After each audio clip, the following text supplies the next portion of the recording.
A very good evening, it's Zimbabwe. This is Studio 7 Live Talk, coming to you live from the Voice of America in Washington. This Thursday, April the 30th, 2015. Welcome to the women's segment, the Women's Round Table, where we speak about issues affecting women. I'm Marvelous Mhlanganya Huye. Uhlelo masihluzeni bomama. Igama lami nguPraxetis Jeremiah. And PJ, today on the Women's Round Table, we are going to be speaking about a very touchy issue, the issue of skin lightening, especially amongst women, which is said to be on the increase in the country, the effects and how women can actually get diseases from it. What are your views on the issue? And to join our discussion, you can call us on directly 001-202-619-2077. The number again, 001-202-619-2077. And we'll call you back. And Live Talk goes out to Zimbabwe on the 909 medium wave frequency and on the 4930, 5940 and 15455 kilohertz shortwave Monday through Friday. But for you ladies out there, Thursday is your day. Musakanganwe. And we are also on the web, mind you. You can find us on www.voazimbabwe.com, kumbe njalo ku www.voashona.com, kumbe njalo ku www.voandebele.com. Chaakaitira ndechekuti anopinduridza mamiriro akaita ganda redu rechivanhu rinova ganda rakagadzirirwa kuti ritidzivirire kuzuva.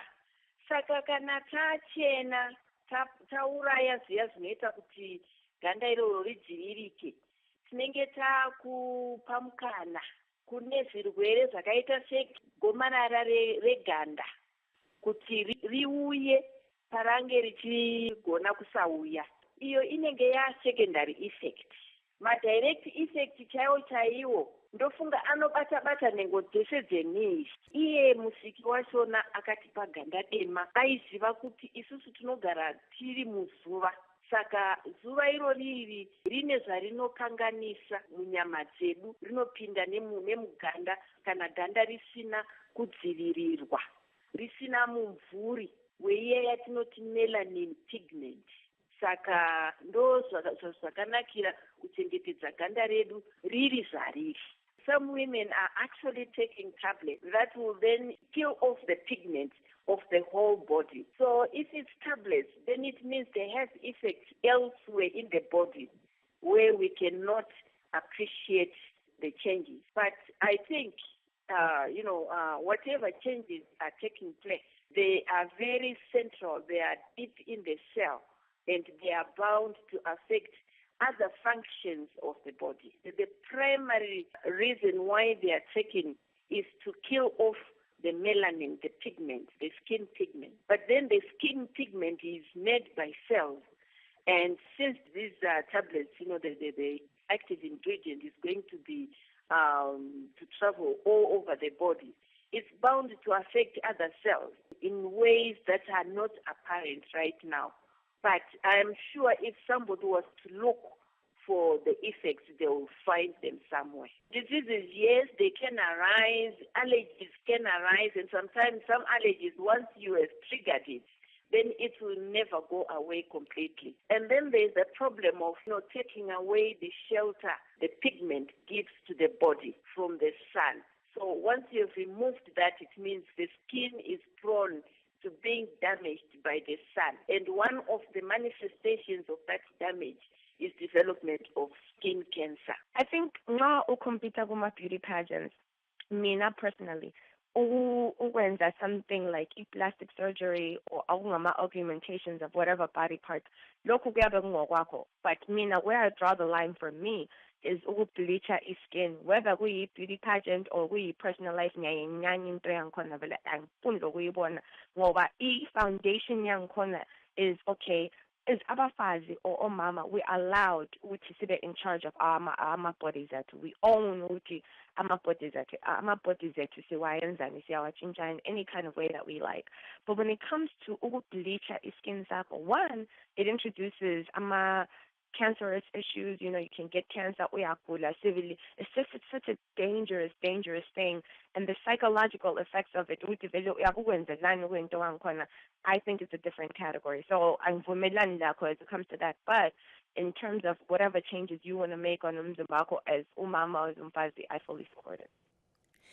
Welcome again today on the Women's Roundtable. We're looking at the dangers of using skin lightening creams and pills, which is said to be on the increase in Zimbabwe. What are your views on the issue, PJ? Although there are, it appears to be no detailed research in the country right now, Mavi, on the numbers of women using skin lightening creams and pills. The numbers are believed to have increased in the last few years. And I don't believe that it's the last few years only, because way back when I was growing up, I could see.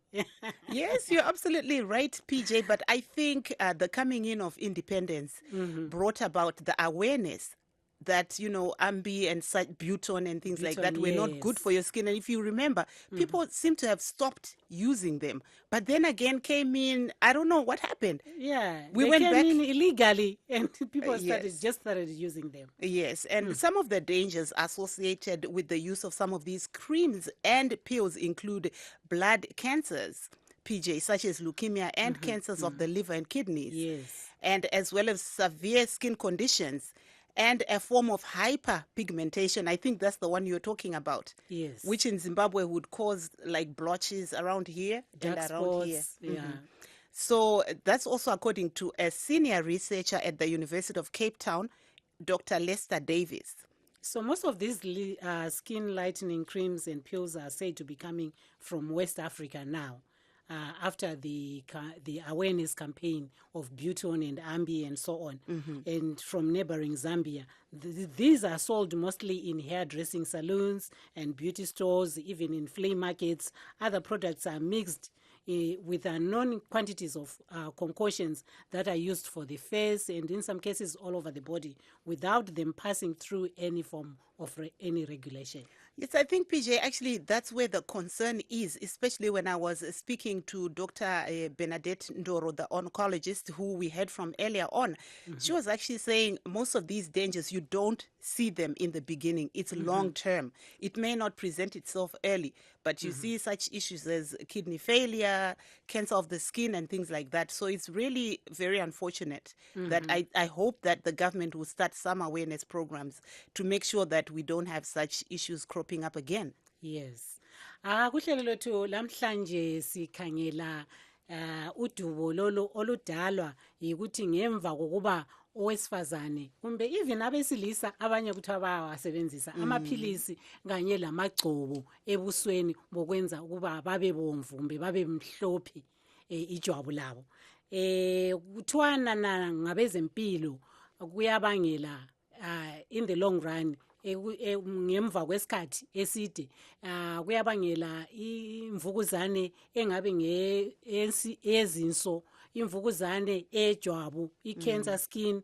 Konke khona lokho kwabangela ukubana uhulumende kumbe ngithi ohulumende bemazweni angezansi kwezwekazi le-Afrika bathi bona amagcobo lawa ngawalungelanga abesifazane kumbe abantu emazweni wona lawo. Kodwa-ke asebuya amagcobo lawana uzawathola kuma-flea market, uzawathola la kuma-hair salons, even la kuma-pharmacy. Ayabe eqondane lokuthi ayabe selapha ezinye inhlungu kumbe skin rashes. Babe sebayathatha basebenzise ukugcoba ebusweni babe mhlophe.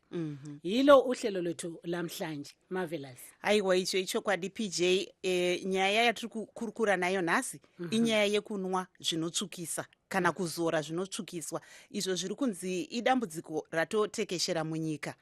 Zviri kunzi izvo madzimai akawanda ari kuzowanikwa achibatwa nezvirwere zvakasiyana-siyana. Zvingave zviri kuti zvemakidney, zveitsvo kana cancer yeskin, iye yatinoti unokwanisa kuona tikatarisa kwatakabva kudhara. Taiona madzimai aishandisa zvakaita seButon neAmbi vaizotsva matama esa PJ. Takakura tichizviona nepamuno apa. Asi chakazonakidza hacho ndechekuti nekuuya kwekuzvitonga kuzere panenge pakazoita ruzivo rwokuti aiwa kunzi munhu anzi akanaka mudzimai hakusi kuti kutsvuka badzi. Ehe, kunaka kunouya nenzira dzakasiyana-siyana. Saka tinotondera kuti vamwe vazhinji saDr Ndoro wandambotaura navo vanga vachiti vamwe havazivi kuti aiwa mukunwa izvi semapiritsi ndo avanyanyotaura kuti mapiritsi anonetsa nokuti anobva apinda muropa otsvukisa zvese zvekuti maveins ako nezvimwe zvakadaro zvinogona kunge zvakutoafectika wozoona munhu akunzi ane kidney failure aiwa iye zvine zvameno hazvichanyatsonzwisisika zvimwe zvirwere zvataa tisingaone munguva yapfuura. Saka ndo zvatiri kutaura nezvazvo PJ nhasi. Asi zviri kunzi izvo zviri kunyanyowanikwa mafuta aya kumahairdressing saloon kunorukwa musoro kuya kumaflea market kutaura kwawamboita. Uyezve vamwe vanonzi vari kuwanikwa vachitora mafuta aya kubva kunana Zambia, kubva kunana DRC Congo nekunana Nigeria vosanganisa zvozowanikwa zvichipiwa vanhu, asi panenge pasina ruzivo rwokuti mafuta aya akawanda sei kana kuti zvii zvashandiswa mune zvinenge zvichizozorwa kana kunwiwa mafuta acho. Asi PJ topic yedu iyi nhasi inenge iri kufadza vazhinji nekuti tiri kutonzwa kuti tatova naamai gunguo pari zvino vakamira vari parunhare. Tine vanhu vakawanda nevateereri zvakare asi tichatanga isu nemunyarikani wedu amai gunguo. Makadii amai gunguo? Aiwa, tiri wadi. Muri kuinzwa iri mugango iyi mai gunguo. Tinoona mazuva ano madzimai mazhinji ari kuwanikwa iwo achinzi ari kunwa zvinotsvukisa, angave mapiritsi, kungave kuzora. Zvii zvamuri kuona imi mamuri kushanda ndoona munoshanda nemadzimai? Shuwa nyaya yanetsa iyi wedway. Yanetsa iyi vanhu vari kunwa mishonga yekuti vatsvuke. Ende vakawanda vacho manje zviri kuzoitika vari kuti vatsvuka kumeso, ukazotarisa muzasi mehuromu nezvigunwe zvomaoko nekumakumbo zviri kuramba kutsvuka. Saka unenge wototi ukatarisa munhu woti saka runako rwacho at the end of the day rwuri papi kana zvigunwe zvazvitema-tema uriko kwangotsvuka. Asi maigungo, chii chiri kuita kuti vanhu vade kuwanikwa vachinwa kana kuzora zvinotsvukisa? Varume here vari kuti ivo madzimai vanofanira kunge vakatsvuka kunzi vanzi vakanaka pameso? Inofanira kuti munhu pachake ega kusaziva kuti iye ndiye ani, ende kuziva wega kuti ndine value, ndakazvinakira pasina maziso emurume. Because Bible wrote, we are fearfully and wonderfully made. Saka vanhu vakazvitasa, if people learn to look, to themselves through the eyes of the Bible, not kuiswa value nomwe munhu, I think ndo pane challenge. Murume ka tikuma appreciate ari zvaari handiti. Iyo nganda appreciate ndiri zvandiri, kwete kutanga ndatsuka ndazvikuwadza kuti murume agozoti I think kuti usaziva kuti inini ndimbori ani, ndega ndimbori ani. Saka munhu anofanira kungove proud of masikirwo akaitwa naMwari, zvaari izvozvo. Anokuona akakuda ngaakude uri zvauri. Because at the end of the day waakuita makensa, waakurwara, waakuzvikuvadza, waakutsva matama amabhege muchataura. The same person wanga uchimwira uya kana wachikwatuka matama anenge akutokusiya. Aiwa PJ, uri kunzwa zviri kutaura mai gunguo. Ndinoona kuti unenge une mumwe muteereri wedu akatimirira pari zvino. Princess Dube, handisi kuti ungade kutaura navo here? Hoti ndiqale ngonkosikazi Nyasha Dube onguye oqalileyo kuba secingweni. Unkosazana Princess Dube sizaqhubeka sikhulume laye ngemva kokuba sengikhulume lo mongikazi le yingcwethi kwezempilo. Siyakwamukela kuhlelo lethu nkosikazi Nyasha Dube. Siyabonga. Wena uyingcwethi kwezempilakahle. Sesibonileke ukubana koBulawayo kwamanye amadolobho eZimbabwe laphandle kweZimbabwe abesifazane sebephonga uqalisa into eyayisike yama ukusetshenziswa amagcobo lawa okwenza umuntu abemhlophe emehlweni. Kuluhlupho olunganani eselithe lalubona lina khona ngapho koBulawayo? Uhlupho liyakhula PJ. Ukuthi ngokunanzelela nje kukhanya ngani omama sesiphinda sisola uNkulunkulu ngobuhle wathina bona ekuqaliseni. ngoba kulabanye abasenatha even lamaphilisi anti ukuthi umuntu atshintshe from first kuze kuyefika emazwaneni. Kodwa usize ukuthi uma ungamkhangela umuntu enalo umbala wakhe uyabe usutshintshile, ifesi lenyawo kuthiyene, izandla kuthiyene, ukuthi so senzelile. Ukuthi vele laye la nxa ehamba phandle uyamzwela ukuthi uyambona ukuthi umuntu lo uthwele nzima.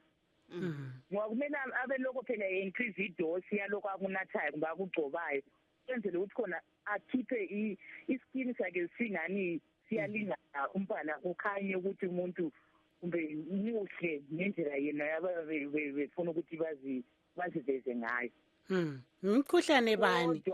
Imkhuhlane bani eselithe layibona lini?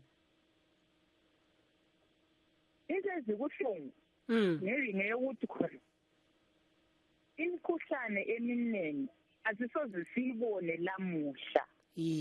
Lo magcoba ububi walezinto azigcobayo akasoze ebubone masinyane. Ngokuya kwesikhathi kwananzeleleke ukuthi khona kule cancer esikhumba esibiki, skin cancer. Ukuthi ngesikhathi lapho isizaveza khona kungaba lula njalo ukuthi umuntu angacabangeli ukuthi ivele emafutheni lawana ayewagcoba kumbe amaphilisi lawana ayewanatha.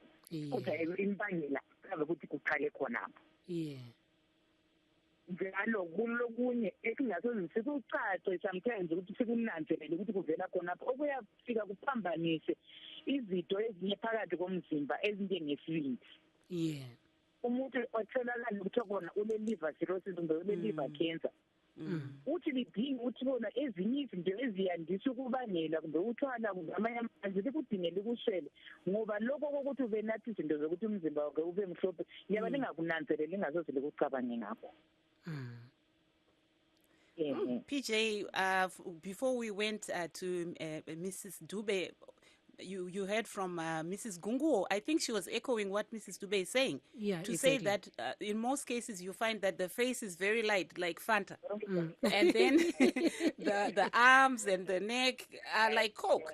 It's totally different. It's totally different. And my Gungu was actually advising that maybe, it's better for a man to accept you for who you are if you're doing it for a man or, for other reasons. But a person should accept you for who you are. You cannot change, for somebody else. So you should feel comfortable in your own skin. And she even talked about my favorite verse. I'm wonderfully and beautifully made in the image of God. Yes. And on that note, I think we'll take Mrs. Malua. I think she has been holding on. Hello, Mrs. Malua. Hello. Makadi. Tiripo Makadi. Aiwa tiripo edu muri kuinzwa iri mugango iyi. Muri kupi Mrs. Malua? Ndiri kuPennsylvania. America. Okay, muri kuonawo kwakamira sei panyaya iyoyi yezvekuzorwa nezvimwe zvakadaro mamunogara muPennsylvania? MuPennsylvania vanogara hamuna kunyanya vechitema, asi nyaya iyi inyaya inonetsa pasi rose, inonetsa chero maIndia, inonetsa chero vechiSpanish, nokuti ine kwayakabva nyaya yacho ndeyekuti ndikokuti vapambe pfumi vaitidzidzisa kuti kana wakatsvuka uri munhu wepamusoro-soro. Saka nokutambudzika kwavakuita inini kufunga kwangu nokutambudzika kwavakuita vanhu, especially kunyika yedu yeZimbabwe, vanhu vakungobatirira kune chimwe chinhu chinogona kuti anzwe zviri nani. Pamwe ndikaratidzika ndakati tsvukei ndingave munhu ari pamusoro, nokuti hapana chimwe chinhu chiri kuitika chinopa vanhu kuti vagadzikane spiritually. Ndo maonero angu. Saka zvakamboitika muna 1980 the late Ushokunze, sekutaura kwamamboita akauya nekuti kunaka kwomunhu haisi kala, kunaka kwomunhu hunhu hwake. Vanhu vane zvikero zvakasiyana siyana zvavanogona kushandisa kuti kunaka kunonzi kunaka kwomudzimai chi, asi handifungi kuti kala yake inofanira kunge iriyo inoshandiswa sechikero kuti kunaka, nekuti ndiwo zvaishandiswa nevapambe pfumo kuti kuti tisagare zvakanaka isu vechitema. Saka ngatisarambe tichibatirira kuna izvozvo titovapa simba. Isusu ngatitore simba redu back tiri black and beautiful. Kana ukazarwa uri brown, you are brown and beautiful. But you are who you are. Nokubuda kwawakaitwa mudumbu mako namai vako. Saka mai Maluwa, mungaone chidzidziso ichi chichizotambirwa here? Nekuti tinoona sekuno kuAmerica matelevision nezvimwe zvakadaro zvinoratidza madzimai vakanyanya kunge vakaita saPJ ari pano uyu mutsvuku vachinzi ivo ndivo ndo vakanaka. Tingasandure sei mafungiro zvaakazoita akaunza Michelle Obama pasina zveshuwa vanhu vanga varasika. Vanhu vane ganda rakati svibei rinonzi pachivanhu ganda renzungu chocolate vanga vasingaonekwe sevanhu vane vhalu. Kana paTV mapfuda vaone taingoona vanhu vakatsvukirira, vanhu vakati kangavire pachishona. Vanhu vakauya Michelle Obama pasina zvakabva zvaratidza kuti aiwa munhu anogona kunge akasvibirira zvakanaka. But chiri kumupa vhalu zvinhu zvaanoita nezvimwe zvinhu neunhu hwake. Mai Maluwa, tinoona imo muno muAmerica mune musikana uyu wokukenya Lupita Nyong'o. Tinoona muri kuona kushambadzwa kwake kuri kusandura here maonekerwo aita mudzimai akati svibei? Takanyanyotarisa kune vari kukura. Ini ndofunga kudaro nokuti tikuona kuti akaramba kuchinja ganda rake nokuti macosmetics zveshuwa ndinofunga vakatenge vatotaura naye kuti togona kukuchinja. Akati aiwa inini ndo zvandiri ndo chitambi changu chandakabuda nacho mumba mai vangu nababa vangu ndo foroma yangu. Saka ndinofunga dai vakaramba vachidaro even macosmetics acho aakuunzwa akungoenderana neganda raLupita zvekuti kana wakasvibirira unogona kungotenga wogadzira chiso chako wowa munhu akavanduka. Pane mumwe model zvekare wechitema aibva kuUganda here, Sudan. Anonzi Alec Work, taudzwa natatenda nekuti musikana wechidiki haana kumboda kuita zvevhudzi, anongogera vhudzi rake sezvariri, asi unongoona kuti akanaka. Aiwa amai Maluwa, tinokutendai chaizvo kunge manga muinesu pano pachirongwa chedu. Muve nezuva rakanaka. Silo mlaleli lapha unkosazana Pri Dube, siyakwamukela kuhlelo. Sanibonani njani? Hayi siyaphila njani lini?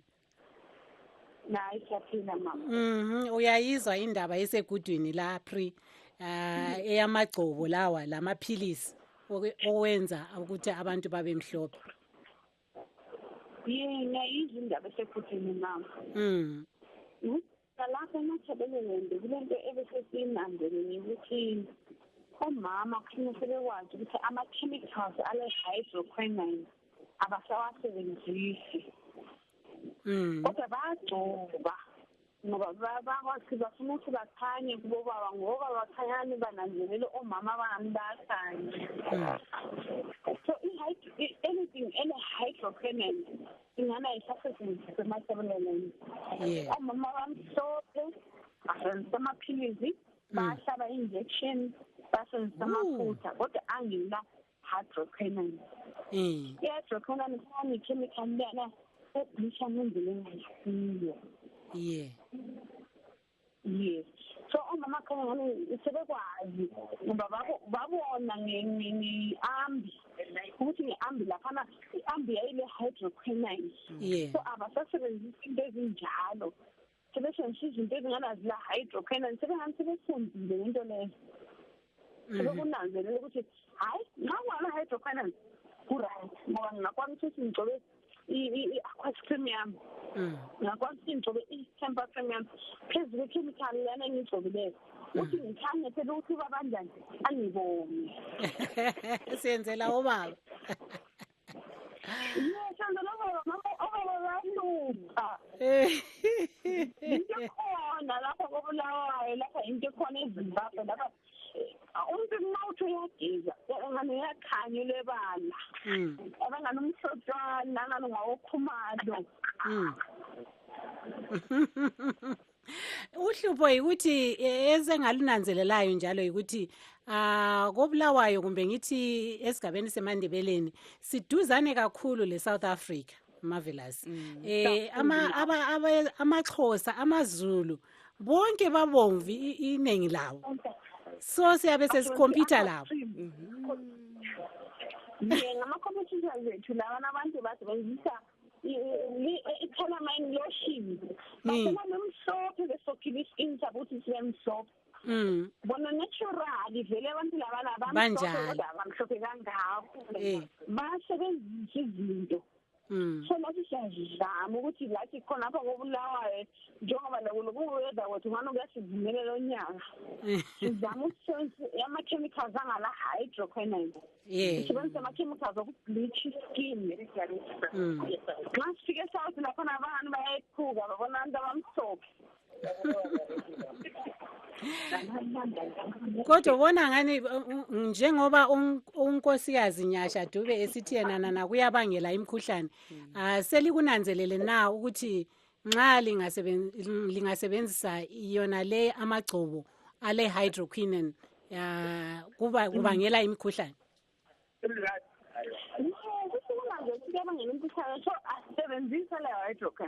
Yebo be. Yeah. Ezingala-hydroquinone esisinatha i-molasses. I-molasses yona iyacleaner from the blood. Umntwana mhlophe naturally. Sesifundile ngoba sazile ubogogo labokhokho bethu ukuthi hayi bebebleach skin nge-ambi. Besikuba nama-cheese ebusemthina silama-cheese asemhlophe nke. Imbala namazwane lama-Americans ayethuka nxa isibona. Hayi sibongile Pri, ubelelanga elihle nje. Siyabonga mama. Yeah.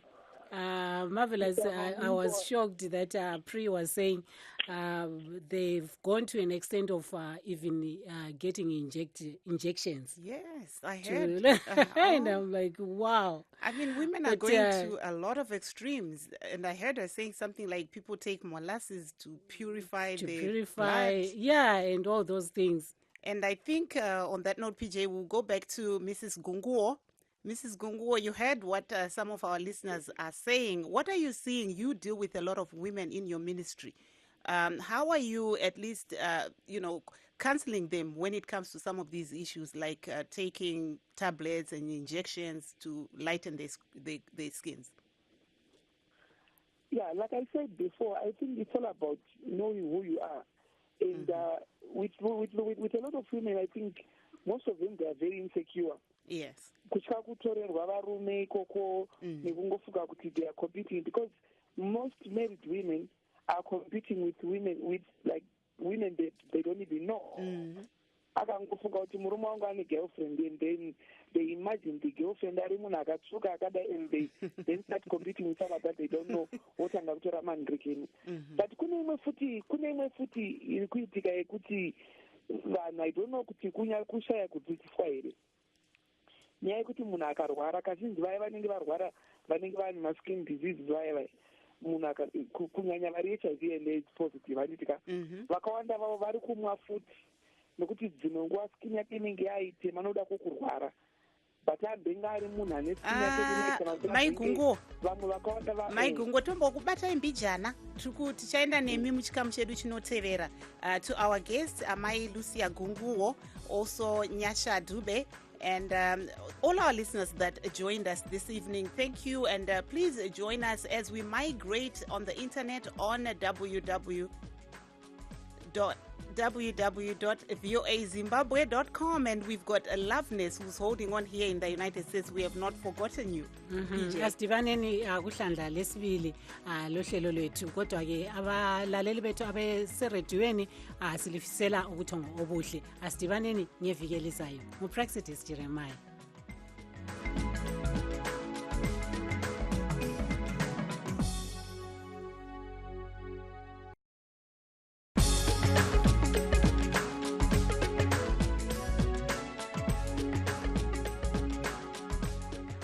welcome if you've just joined us. And for those that were following us, we're glad you're still with us. Please continue. This is a very interesting topic today where we're speaking about skin lightening creams and what defines beauty, especially when we look at some of the effects of these skin lightening creams.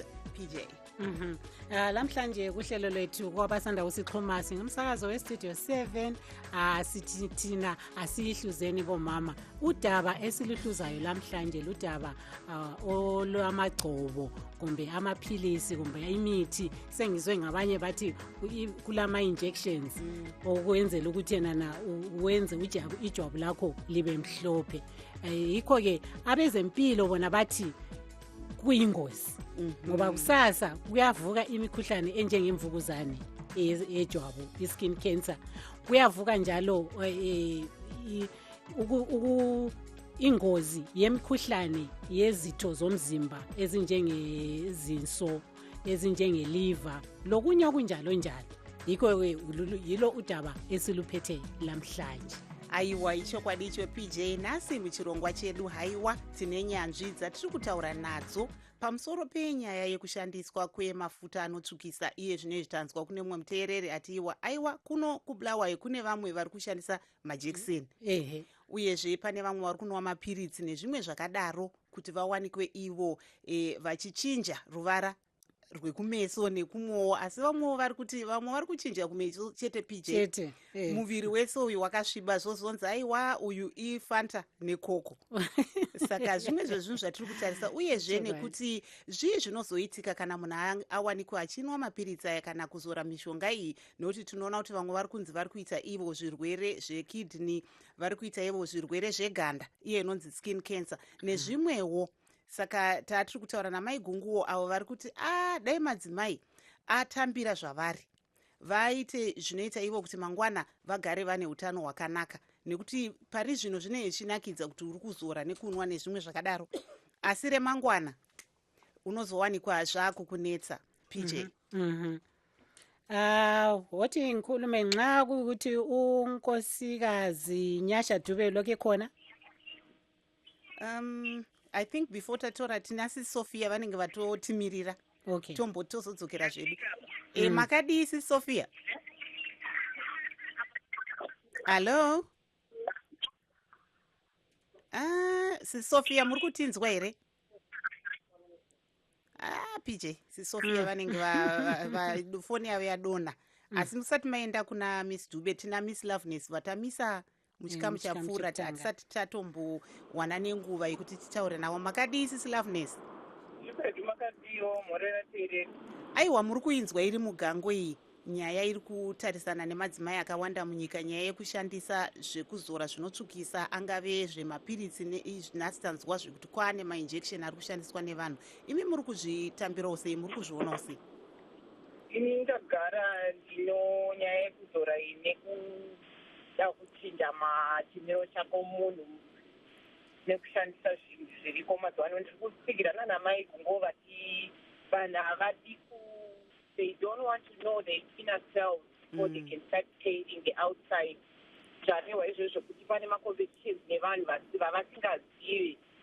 Chinoitika ndechekuti munhu ukatanga kuzvida mukati mako iwewe zvauri hauite insecure nezviri kunze zvinokupa uchitore mapiritsi like tataurwa before kuti zvinhu izvi zvese kune mapiritsi futi ari kwandakanzwa ekuti kune mapiritsi ekuti vamwe vandomwa ari mapiritsi vamwe vanobayiwa mainjections. Zvinhu izvi pazviri is a money making process kune vari kuzvigurisa ende vanonyora pazviri maeffects azvo. Isusu we are ignorant enough kutadza kunzwisisa kuti zvanyorwa ipapa zvinorewa kuti zvine zvazvinokuwadza. We go ahead and continue kutora zvinhu izvozvo, asi hauchinji munhu haakukwanisa kuzviitira zvinhu zvake indoti chachigondora chinozvitungira. Vekanenge vachiita izvozvi vanonzwisisa zvinenge zvichiitika, zvakafanana nevanoitwa mazamu, vanowedzerwa magaro, vanodini. Munhu anoita zvaanoita achiziva kuti zvine maconsequence. Mai vangu vaigara vachitaura kuti chinhu chese chaunoita chine maresults.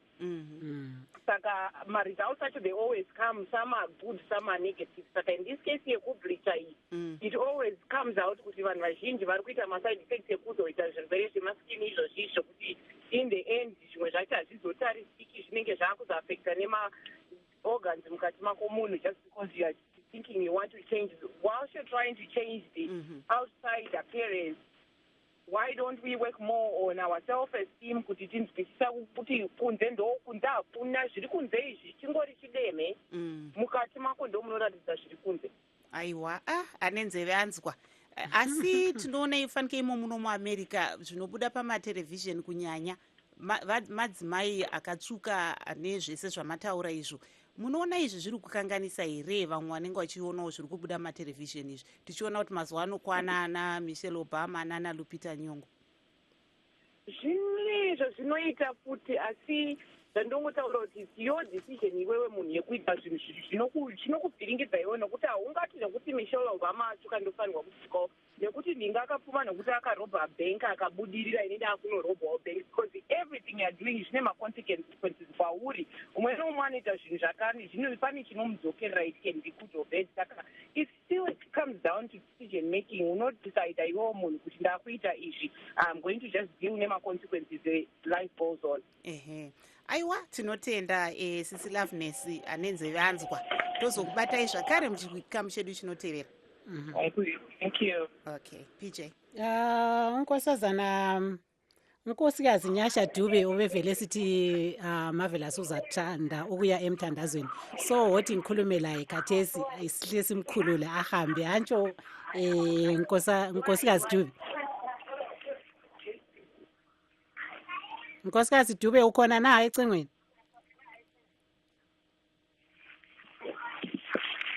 Hello. PJ panenge paita kanyani kaseko.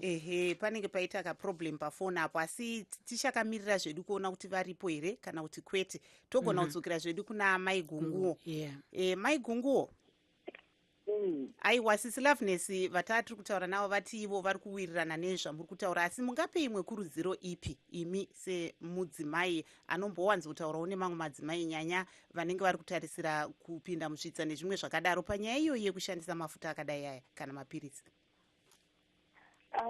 Ndingangoti ndokurudzira madzimai kuti gamuchira zvauri wakatonaka wakadaro haunidi kuwedzeredza zvimwe zvinhu kuti ugozonzwanaka.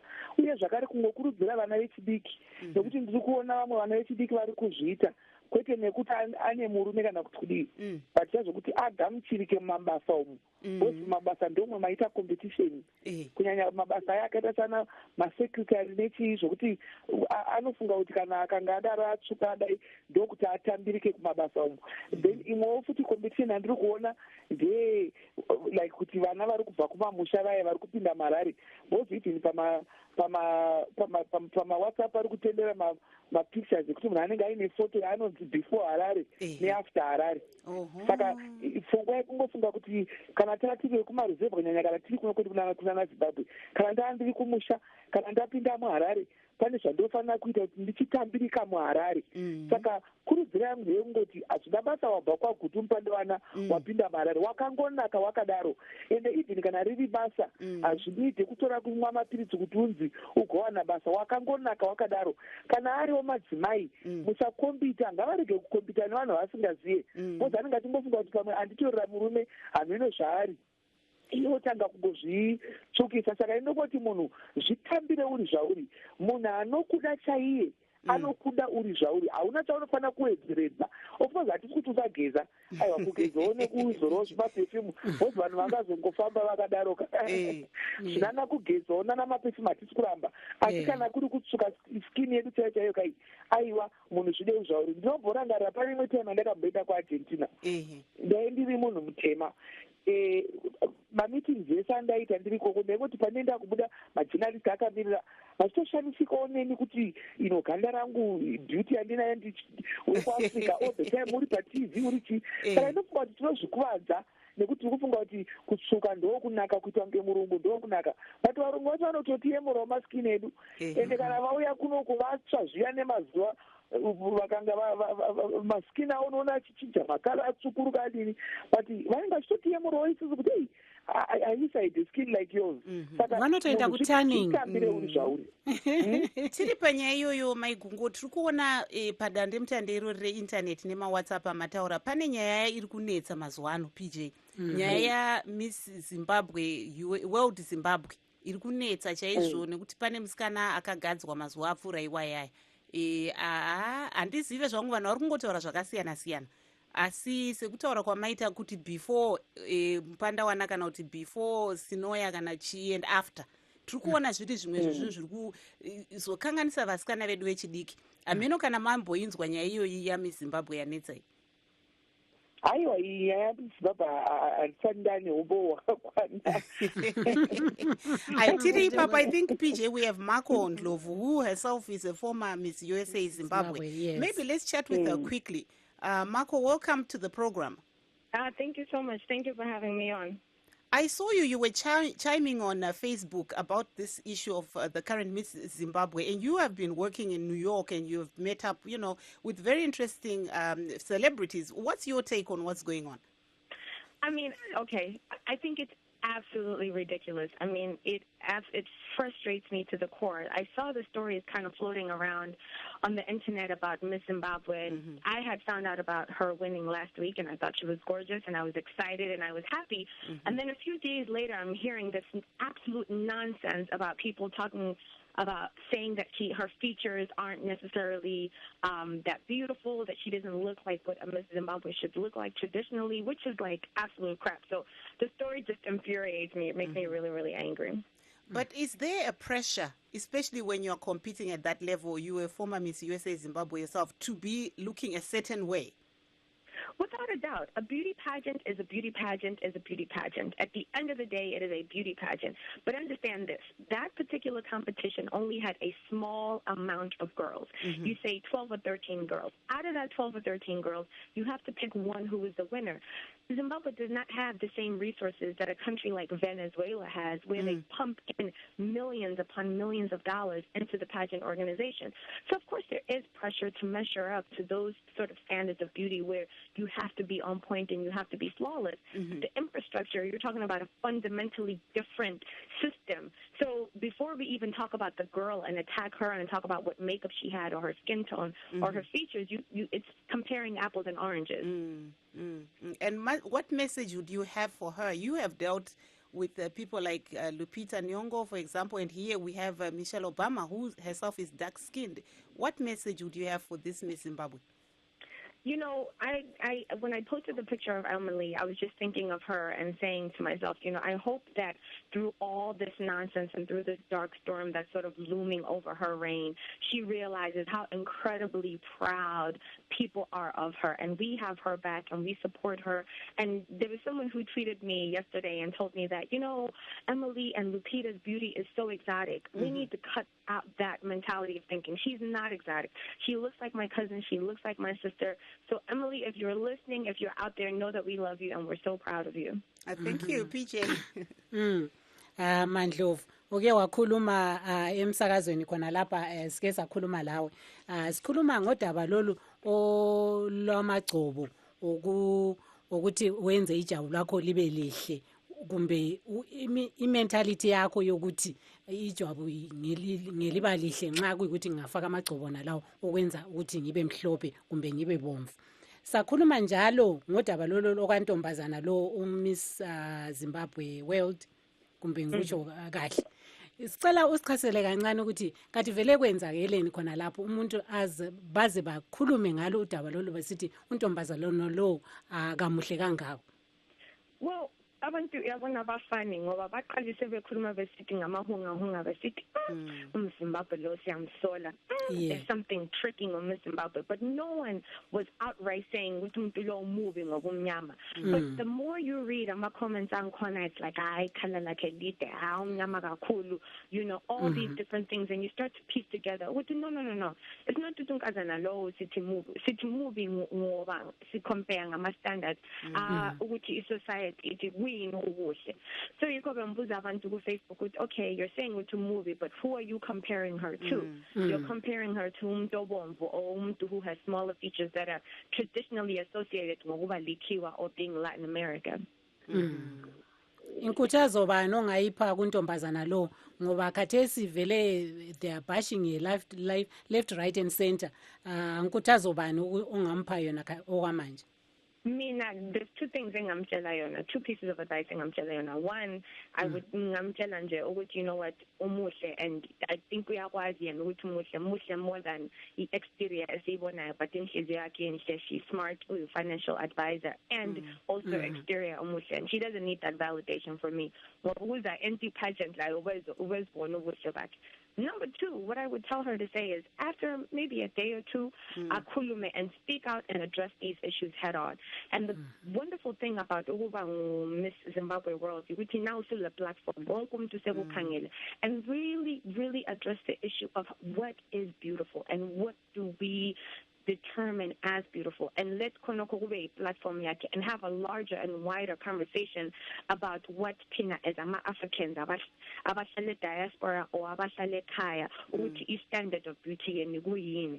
And I think if she turns this almost in negative situation, because that's what it is right now, in Tembi, want to be Kurma to movie when we stand when you pageant in Tembi and 8-10 around there and they're into positive, she can really go far. And khona vele ukuthi uze ungene emncintisweni e-beauty pageant njengalokho kwebe vele kufuna isibindi. Oh yeah, kuyafuna isibindi, and futhi abukwazi ukuthi nxa ungena ku-beauty pageant kuzaba labanye abantu abazakukhangela bethi so angikwazi ukuzitshela namhla but ngeke I win a-beauty pageant, and that's okay because uyabukwazi ukuthi mina nxa ngizibona ngibona engazathi ngingacompete labanye abantu. And I think abantu sometimes, you know, they forget, like I said, the beauty pageant is not just about ukuthi umuhle. Kumele ukwazi uhambe stage interact labantu and also ube intelligent. So it really is about a total package. So now uyabuza azimaka uzibona ukuthi I know, I think I can compete with this. And what I like about Emily ukuthi this wasn't her first time at competing with Zimbabwe World. Or compete in 2010 2011 kwamehlula.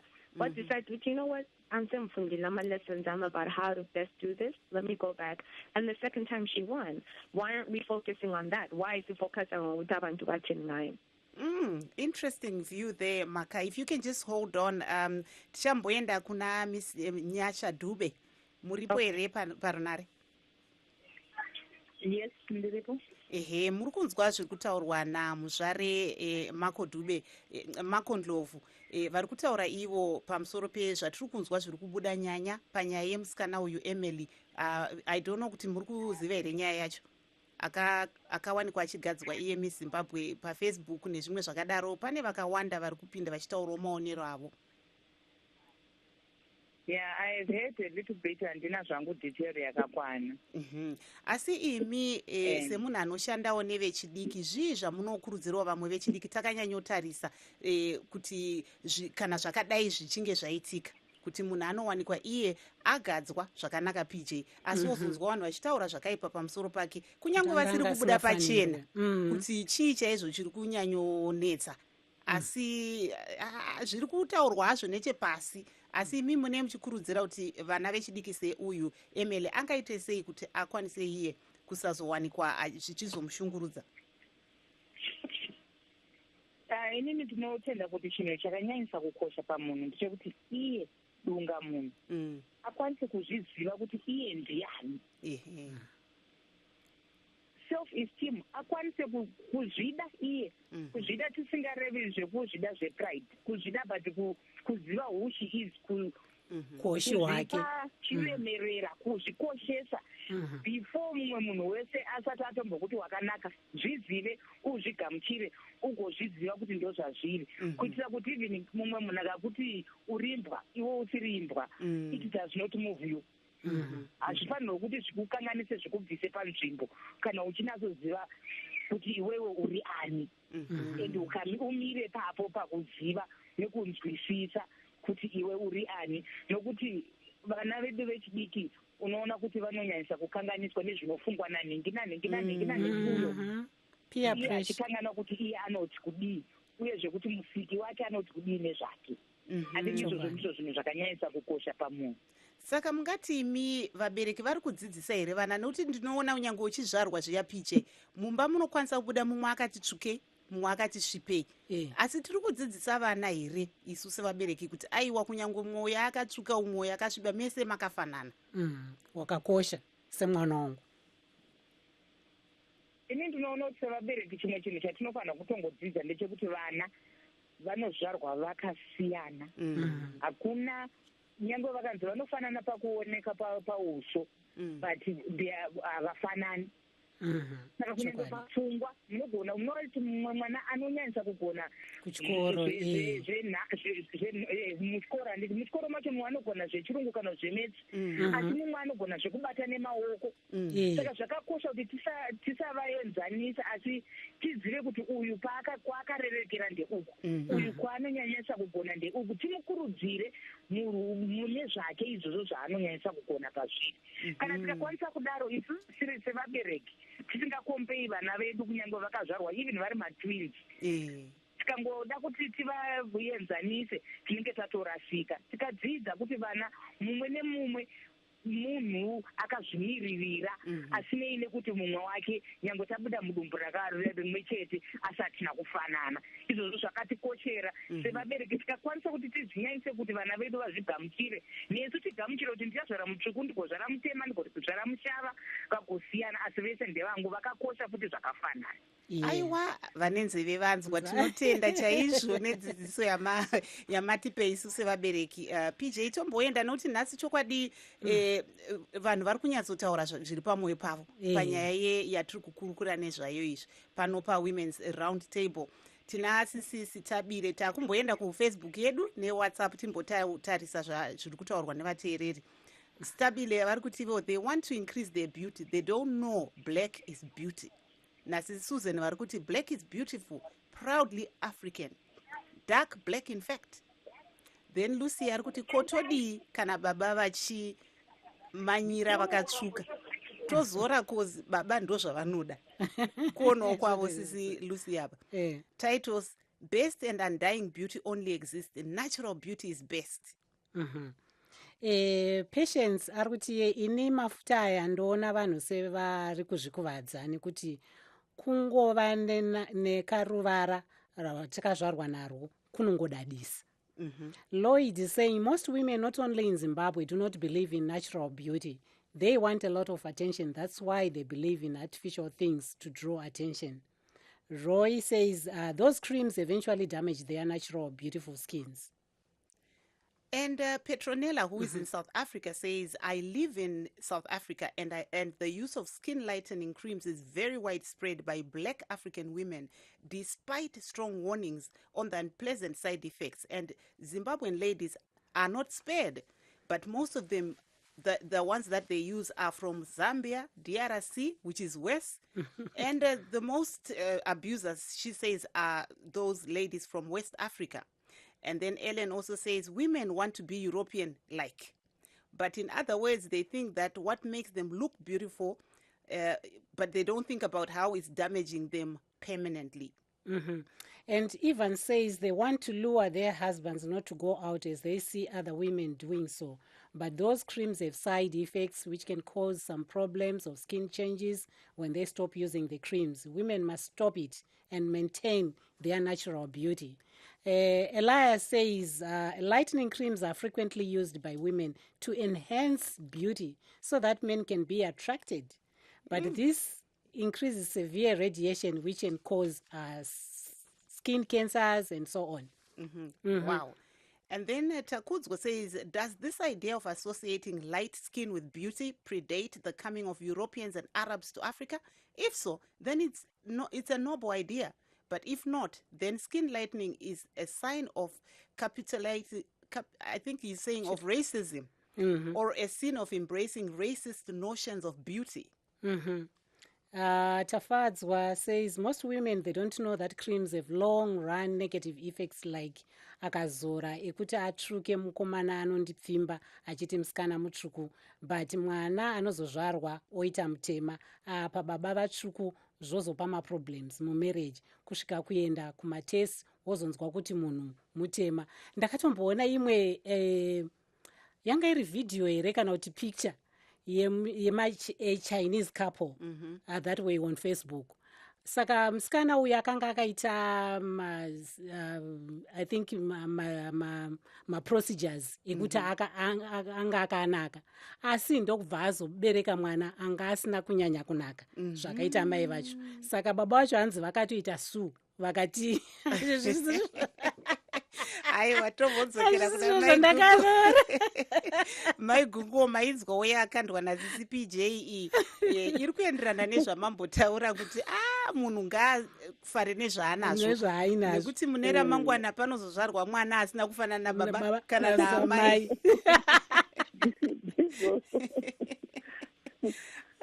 Zvakareka I think kunyanya vana mai ngatisavai selfish kungozvifunga isusu, because tinenge tine vana. You find kuti kuzvikoro kwevana kuya pane panomboitwa masports days, donzi vabereki ngavauye nevana vavo, zvino watsvukuruka wadaro pamwe ganda riya raakutitsva apa waakuchienda kuchikoro kwemwana, mwana haachadi kumira newe kuti achati ndomai vangu ava.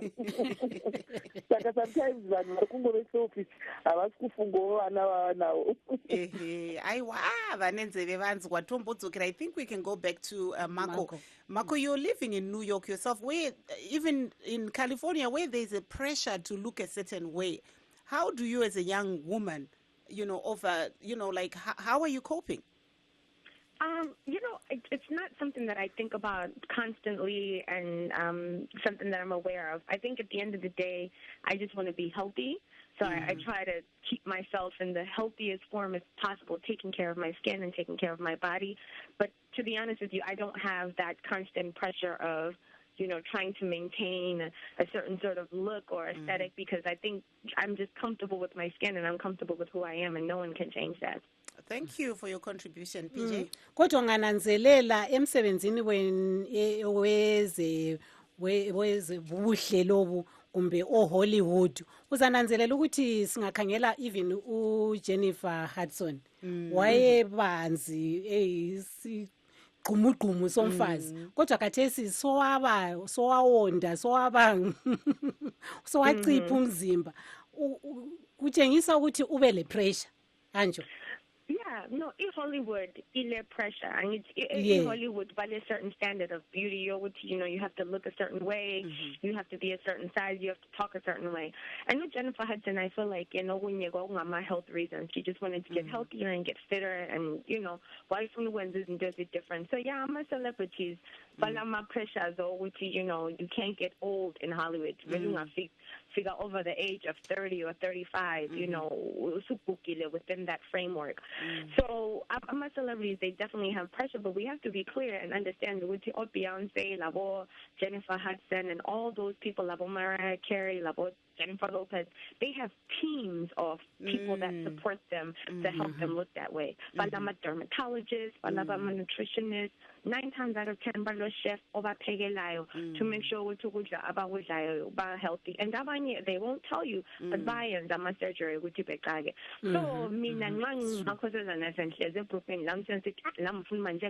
wait a minute, Beyonce is not even Beyonce by herself. With a team, a small army of people that help her out. So the transparency between what happens between our celebrities and what people know, abantu they really don't know, and that's where the pressure sort of comes from. PJ, aiwa, muzvare ndlovha apa vanyatsotaura kuti chokwadi vamwe vanenge vachiona zvinoitika paTV vanoona kunge vana Beyonce navana Jennifer Hudson wataura nevamwe kuti zvavanoita zviya ndo zvavanoita zuva nezuva. Havazivi kuti aiwa kune gurungwanda revanhu vanotomeka shuwa kuti vadya zvakanaka, kana vachizorawo zvavanozora vari kuzora zvinhu zvisingazoite kuti zvivakanganise mune ramangwana. Tochipedza zvedaitinose singasavuma ngikhona ukuthi singaba lethuba lokuthi sikhulume lo nkosikazi Gunguo. Esizakwenza lapha ukuthi sibonge nje bonke abasiphathisileyo, unkosikazi Nyasha Dube, unkosikazi Gunguo kanye lo nkosazana Makho Ndlovu, ukuba basiphathisile kuhlelo lethu lamhlanje. Uhlelo lapha kade sikhuluma khona ngezobuhle, uphendula ijwabu lakho kumbe uzamukele ukuthi umuhle njengoba unje. Yeah, beautiful. PJ vanenzeve vanzwa tanzwa sekutaura kwawaita kune vanyarikani vedu vakawanda vese vachiti be confident with who you are. Be comfortable in your skin. Don't look at Hollywood and everything else. I'm Marvelous Mhlanganya Huye saying, ladies, please join us next week here on the Women's Round Table, where we speak about issues affecting women. Good night. Mina umfraxetes Jeremiah libe lokuthonga okuhle.